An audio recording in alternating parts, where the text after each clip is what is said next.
Hi everyone, we have made it to chapter 13 and now we are on to progress and performance measurements evaluations. So what have we done? We have organized our project, we have defined what it is, estimated, we've created our project network, we've done some scheduling, we've created our WBS, we've identified risks that may affect our process, we've looked at ways to reduce our time if need be, as well as our costs. We have talked about our teams. We've also talked about how we become an effective project manager and manage the organization and the team. And now we are on to, we've started into our project, how do we monitor our progress as we've gone on? So we're going to identify the steps for controlling a project, and controlling really is making sure things stay on track and doing your monitoring. We're going to talk about why you would utilize a Gantt chart, understand and appreciate the significance of earned value management in looking at how we are seeing how we're measuring to our progress. We'll do things like have a baseline, calculate and interpret cost and schedule variances. So how do we know that we're on track on those two things? Are we ahead or are we behind? Look at performance and percent indices. So I'm going to give you a few different formulas to understand. The biggest thing is understanding them, because we'll build up numbers and you need to know what that means for your project. How do we forecast where we're coming in at the end, especially when we've had change go along, and identify and manage scope creep. We've talked about scope before. I've told you what scope creep is, so when things kind of bubble up around your project. And then how do we manage that when that happens, and how does that affect our line of sight, basically, in terms of getting to the end of our project and how things are happening. So, structure of a monitoring system, how do we do that? A project monitoring system involves really these four pieces. So, determine what data we need to collect, determine how, when, and who will collect that data so that we can present it. Again, a lot of what you're going to do is provide updates to people. So, you need to trust your people are giving you the information. And then you're going to put together reporting progress reports. There is an example of one of those in here. It is a very simple report. When you reach fourth year and you have me again in, say, capstone, we do a lot of these progress reports. We do what I call dashboards, simple information showing the progress of how things are going versus where we thought we would be. So what data should we be collecting? The data needed to answer the questions, such as, what is the current status of the project in terms of schedule and cost? So where are we actually? Checking in on the people versus what the plan was. How are we doing? How much will it cost to complete this project? Have we had other unforeseen things? So we've talked before about the fact that there are a lot of things that are influenced by market conditions. For instance, right now, if you needed wood, if you planned to build a house a year ago and now you're finally coming to the time where you're going to frame it, I bet you your costs are going to go way up, because apparently everybody wanted to build a deck during COVID and all the 2x4s are gone. The cost of wood has gone up. When will the project be completed? Has anything changed? Has your resources changed where things have gone down? Have there been things that have happened? Again, we're in the midst of COVID. There was times where things were completely shut down. So your project that you said was going to end in June, really you've done everything to schedule, but for March and April, there was very little that you could do. So everything was kind of in a holding pattern. How is that affecting things now? How is that affecting your costs? Who, what, and where are the causes for the schedule or cost overruns? So why did it happen? And why do we collect this information? Not only for this project, but so that when we do those projections for future projects, we can build this into our data information. And when we get to chapter 14, we'll talk about how we take all these pieces as we're closing the project and share them in a way that's meaningful, that we can use it for future projects. And if there's a cost overrun midway in the project, can we forecast the overrun at completion? So do we think it's still going to be there, or do we have ways that we can prevent that now? Are we looking at things differently? Is there things that were nice to have and we thought we had room for, and now we're going to say can't do those things, and it's not going to add enough value that it's worth it? Collecting data and analysis. So we know what we need. Will the data be collected by the project team, the contractors, the independent cost engineers, or the project manager? How are we getting that information? one of the things that's important is those charts we looked at with responsibilities. Who is responsible for what? When we know who our people are that are part of things. So this would be part of that. Who we would know in advance who's collecting this information so that when the time comes, it can all be put together in a way that makes sense. Will the data be derived electronically from some form of surrogate data? So are we pulling from a system? We've talked about enterprise resource management systems, or resource planning systems, when we're talking about the things that are going on with the zoo. Maybe there is a system like that. Maybe they're using SAP, they're using Oracle, they're using the Microsoft system. Maybe it's just spreadsheet data that the different departments keep.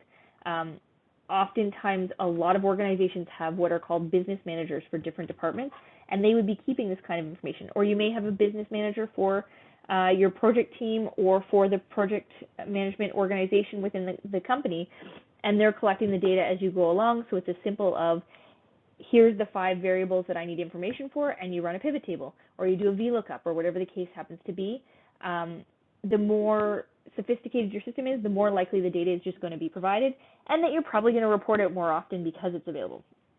Should the reporting period be 1 hour, 1 day, 1 week, or what? How long is the project? How are we in the project? Where are we in the project? Are things progressing really quickly right now and we need to have regular updates? Is this a portion where we're really concerned about risk, so we need to know what's going on? Again, that's going to impact whether we're doing a day, a week, a month, whatever the case happens to be. Where we are in the project as we get closer to the end, we may have more continual updates to see if we're staying on track. Is there a central repository for the data collected, and is someone responsible for its dissemination? We've talked about this. Maybe there's a business manager, maybe the project manager is responsible for that. Now we're going to do the report. So who gets the report? We talked about stakeholders. In that stakeholder evaluation of who's the stakeholder, what their interest is. When we looked at the square matrices chart, maybe they just want a high-level data, maybe they want more data. So we're going to look at who's going to get the progress reports based on the stakeholders and their interest in the project, and how often they want updated. How will the reports be transmitted, and when will the reports be distributed? So you're going to look at all those factors, look who wants them, and then you're going to put them out into the market. And by the market, I mean, your greater organization of who needs it. Common topic format for progress reports would include things such as the progress since the last report, the current status of the schedule, cost, and scope, how are we managing those things, cumulative trends, and then problems and issues that exist. When you get to 4th year, if you remember these concepts on these slides, you're going to kind of have a little bit of a chuckle, because this is exactly what I have you build up. I want to know what's going on, how are we going to get resolution on things that exist, and what is your corrective action plan if you're off track? How are you getting us back on track? Very, very key things to any kind of status report, and things you'll likely see. A lot of the times on the status report, they won't necessarily have a lot of detail. They may be discussed, or it may be in backup. It'll simply be red, green, yellow for schedule, cost, and scope. How am I managing? When I worked for a European company, I kind of laugh. They always use smiley faces. So if everything's good, it's a green, happy smiley face. If things are just kind of okay, we're holding on, it's a yellow and it's a straight line. And if things are not where we want them to be, a red, sad face. So you'll kind of see the colors obviously mean the same things. Sometimes it's strictly a color, sometimes it'll be the shape. So usually green will be a square, yellow might be a triangle, yellow might be a circle, and then red, when we're having a problem, might be a triangle. All sorts of different ways to kind of represent the same thing. But the thing you'll notice is those general colors, just like your traffic lights or anything else, kind of have a general meaning, so it's easy for anyone to understand. The project control process. So we are now controlling the project. We want to make sure that anything that happens that's not to plan, that we're discussing the why. And we're going to have things like change management to say, yes, this can happen, or no, this can't happen. Obviously, some things are going to be out of control, but you're trying to control as much as possible through your project. Control is the process of comparing actual performance against plan to identify deviations, evaluate possible alternative courses of action, and take appropriate corrective action. So project control steps. For measuring and evaluating the performance, we set a baseline. this is where our project schedule is expected to be. This is where our project costs are expected to be. We measure progress and performance as we go along, and we compare where are we above, where are we under, and you'll do this in different ways. So there will be different metrics you're looking at depending on how the company values those factors.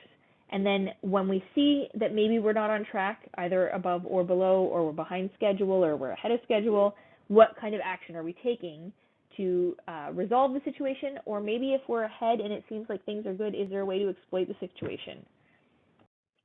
Monitoring time performance. Typical tools used for communicating schedule status, Gantt chart. You'll see that on a future one. So it's just a bar chart, essentially shows you where you are in the project and where you're supposed to be, and the tasks as you go along. You would have a line in the sand of what today's date is and how are we progressing against it. A control chart is used to plot the difference between the schedule and the actual times, and then milestone schedules are often used to keep more distal stakeholders informed on the progress of a project. So milestones, significant project events, and they mark a major accomplishment, and when we're getting to those points, we're going to show where we are. So we might not show those people all the detail. They're a higher level stakeholder. They just maybe want the colors and in comparison to what the milestone events are. And then knowing any resolve that you're doing to bring it back on track. Here's an example of a Gantt chart, the baseline duration, and then you can see the blue here is the actual for those tasks, and there's the line in the sand. Let's see if I can show you here. Let's get the pen on this line on the sand here, right? Maybe. Apparently we're not writing in the line in the sand today, but there is a line here where they're showing today. And so that says, based on today, I am behind schedule on whatever task number 3 is, and it looks to be okay on task D. Task E, again, it appears to be on schedule. It actually is ahead of schedule, so you could be ahead or behind. And you can see the transition between these different tasks on what we can do in what order. So some we can start on A, we could start B and C as soon as A was finished. And so they're progressing nicely. In this case, task D, we had to be done task B, but we didn't have to worry about task C, and you just kind of follow suit. Here is the project schedule control chart. So the time periods are along the side, and then here we've got the schedule outlook up top and today's date. So how are we progressing? And you can see that if we are above the line, we have been ahead of schedule, and if we're below the line, we're below schedule during each of the reporting periods. But just because we're behind in one area, we might have come up with corrective actions so that we can move ahead in another. Earned value management. So a methodology that combines scope, schedule, and resource measurements to assess project performance, pioneered by the U.S. Department of Defense in the 60s, uses several acronyms and equations for analysis, so we'll look at some of those things. Basically, it starts with a time-phased cost that provides a project budget baseline, and it's called the planned budget value. Then we compare this to what's actual and the planned schedule and cost. So here are your glossary of terms that you'll need to understand and know. Earned value for a task. So for instance, if we completed 25% of it, the earned value is simply a percentage of the original budget. We have planned value, which is the planned time-paced value as we go along. Actual cost of the work completed, so the sum of the costs incurred in accomplishing the work, which could be different than what we saw as the earned value. Cost variance, so the cost variance is this difference between the earned value, what we've earned in the job, versus what it actually cost us. So maybe we ran really slow, and guess what, guys, we're running overtime, or we are doing expedited shipping on something in the process, and we have cost ourselves more than what we felt our earned value was for that period of time. Schedule variance, very, very similar. So the earned value minus the planned value for the baseline to date. And then we have budget cost at completion, the total budgeted cost of the project of the baseline, estimated cost at completion, estimated cost to complete remaining work. So now we're partway through. How much is it going to cost us from this point to the end? And we're going to kind of use that to baseline what we feel like our new estimated total cost is. And then our cost variance at completion. So the variance indicates the expected actual over or underrun at completion of the project. So I think it's important that you understand these acronyms. If you ever go on to do any work with PMI in terms of your PMP designation, you will need to know these things and how to calculate them because you could be given information about them. Developing an integrated cost schedule system. So define the work being used in the WBS, your scope, your work packages, your deliverables, the organization units, the resources and the budgets. We've talked about these things. Develop the work and resource schedule. So we have our scheduled resources of activities, the time phase work packages into a network. Remember our network diagrams. How long is it going to take and in what order can we do things? What is our critical path? Develop a time-phased budgeting using work packages, including the activities called the planned budget cost for the work scheduled. At the work package level, so those little pieces of things that people are doing, remember usually not longer than 2 weeks, collect the actual cost for the work performed, called actual cost, and multiply percent complete with the original budget to get our earned value. And then finally, you're going to compute the schedule, your schedule variance, which is your earned variance minus your planned variance, and your cost variance, so earned value minus actual cost. And here's a little picture of the system, so you can see your WBS and your organization BS, so who's doing what.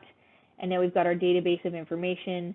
We plan our schedule baseline based on all those things that we've talked about to build our budgets, our responsibilities, and our scheduling time. We plan our schedule baseline, and now we're going to control it by looking at our time, cost, and specifications by deliverable and organization. Developing the project baseline. So why are we doing a baseline? To measure and report progress. It's our starting point to estimate our cash flow. We only have so much money. There's going to be money coming in from other projects as accounts come through. We also might have things, for instance, like a 60-day net pay. How do those go into our timing of our project? Ideally, we want to put our product, if that's what we're doing, out the door and get paid prior to paying out our suppliers, or at least as close to that as possible, so we can keep cash in our pockets. So we will manage those kinds of things. Rules in assigning costs to the baseline. It's time phased. A lot of the times you'll see percent complete because it's very easy to measure. So we know what we need to do, and we know we're 50% of the way there. So that's how much we've earned. What are the costs included in the baseline? So it's the sum of the cost accounts, some of those work packages cost accounts. The three direct costs that you'll generally see in your baseline is your labor, your equipment, and your materials. So the things directly related to your project. Methods of variance analysis. So we'll compare our earned value with our expected schedule value. So where did we think we would be at this point? Our actual costs. We'll assess the current status of the project requiring three data elements. So the planned cost of the work scheduled, the budgeted cost of the work completed, and the actual cost of the work completed. So what did we think it's going to cost? What did it actually cost? And then we'll compute our schedule variances so we can start to put together the picture of what's happening. You're in university. I think this is always a lesson for everything. Remember, you can't just give information. You have to provide the analysis. That's kind of what you're here to do, is to learn how to assess things, and that's what you're going to do in the workforce. Is you're going to be given the answers. You're probably going to be given this data, and then you need to explain what it means and find out the details, perhaps, if things aren't in line with where you expected them to be. So we have cost variance, we have schedule variance, and we have variance at completion, and you can see the formulas here.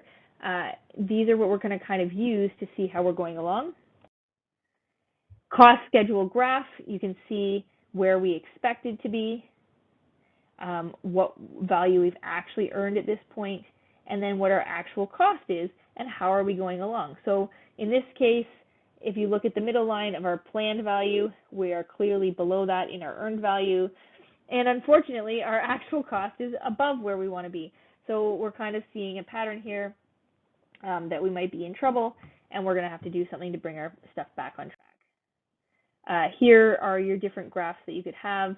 So schedule variance negative, cost variance negative, positive and negative, like how the different patterns look of what you're going to see the lines in order to see what the message is of what's going on with your project. So here's an example of a Gantt chart showing you again how that they're progressing. You can see the baseline of where it was supposed to be, if there's some slack in the project. So even if they're behind, is it really a big deal? And we're not going to worry as much about those things. How much is actually completed, and what's the remaining duration we have? Indexes to monitor these things. So how do we know what this means? So we're going to have a cost index measuring the efficiency of the work accomplished to date, schedule index, and then we're also going to have project percent complete. So here's your formulas for that. Remember the acronyms we had on the previous pages, and these are what you're going to look at to say, how are we doing? How are we doing? Remember, if your indice is greater than 1, you're probably under cost or ahead of schedule. If it's equal to 1, we're on schedule. And if we're less than 1, we've got some problems going on. So it's really important, I think, as a simple indicator to see where you are in that indice range and how bad, how good, how close to on track are we. Because remember, if we're really close to 1, maybe we don't really have a problem and we can kind of bring it back to the way it is. And if we're really close to 1 on the positive side, we're not maybe as good as we think we could be, but we're okay, and we got a little bit of space there. We just can't let go of the range. Here's your indices showing the SPI as 0.8, the CPI as 0.7, and then the PCIB as 0.5. Additional earned value rules. So rules applied to short value duration activities or small costs. Assume 100% of the budget is earned when the package is completed. 50-50 might be when you start it. And when you think about things like this, when you start a construction project, when the contractor comes in, they expect a certain amount up front, and then when they complete the work, you'd likely pay the rest. Forecasting final project costs. So there's kind of 2 methods we can look at. We can do a revised estimate of cost to completion, allow the experts in the field to change the baseline durations and costs because new information tells us things are changed. So we can have a baseline 1, a baseline 2, a baseline 3. It's just identifying that things have changed. And that's really, I think, what the control is identifying and accepting the change and knowing that it's there, not being like it cannot happen, because life happens, things happen. And then forecast total cost at completion, use the actual cost to date plus an efficiency indice applied to the remainder of the project. So if we were always 20% behind, maybe we're still going to be 20% behind, so this is what it's going to be. Forecasting models. So here's some formulas for you. Please take some time on this slide and understand what we're talking about here. It's going to give you a formula for total cost at completion, and here are the acronyms that go with that. We've talked about a lot of them, but you can go back and understand what these are. There is spots in the book. I'm not necessarily going to ask you to calculate these things. I want you to understand the concepts and why we have them and what we use them for. Here's another forecasting index that we could use. An example of a status report. As I said, it's very, very simple. Here's what the project is. Here's how priority it is to the company. When did we do this? Because things change, so we have to put a time frame on what happened and what we're giving them. Here's our calculations for what the planned value, earned value, actual cost, what the variances are, and then what's going on, because we have to explain it. These are the numbers, but here's what's going on, and we've explained. Here's the description. Here's the summary. Here's the explanation. Any major changes that have happened since the last time we reported. So why have our variances happened if they are? What changes have been approved, so we know that there's a reason for it, and our projected completion. So other control issues, technical performance measurements, important at measuring schedule and cost. Scope creep. So because the minor refinements eventually build into a bigger thing, how is that happening? Data acquisition is also timely and costly, so how are we doing that? Here's a little example of our scope change to baseline, so we understand what has changed in the project. Communication plan. We talked about the stakeholders and who we're telling what to. This is exactly what this is. So the different things that are happening during the project and how when they happen, what mode we're going to do it in, who's responsible for doing the update, and who's going to get it. And last but not least, let's go back to our key terms. So we've kind of covered a lot of these. What I would say are the important ones is really understanding these performance indices, understanding your cost variance and your earned value. How do we do the earned value management? How do we forecast?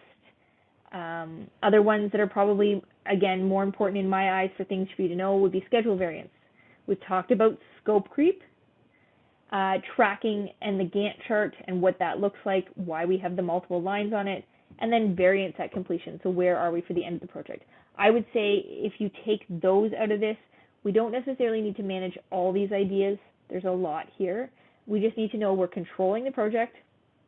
When things are changing, we are monitoring that, and we're reporting out on what's happening so that everybody is aware, and that we're communicating. So communication, communication, communication. I will say it 100,000 times. It is very, very important. The who, what, where, and when, and that's why we have that communication plan. And that is it for this chapter.